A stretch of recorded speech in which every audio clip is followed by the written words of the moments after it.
Well, I think by the time we got to That's the Way of the World, that's when we knew something was up, you know.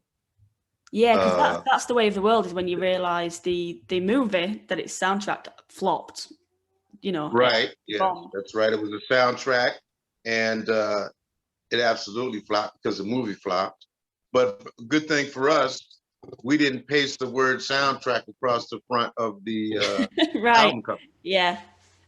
you know. They didn't have to be more heavily associated with. Because yeah, and Maurice, I think Maurice kind of knew something, you know, and he said, you know what, in very small letters on the back cover, in very small type, it says the soundtrack from That's With the World.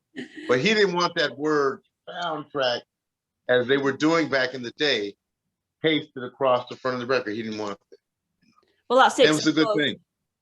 You know, soundtrack to Saturday Night Fever, that's going to sell, because Saturday Night Fever is a huge movie. But was the decision not to put soundtrack at the front, was that after he'd seen the movie and made his decision? No. Excuse me. No, I think just that he was smart enough to realize it could go either way. The movie could be great or it could bomb.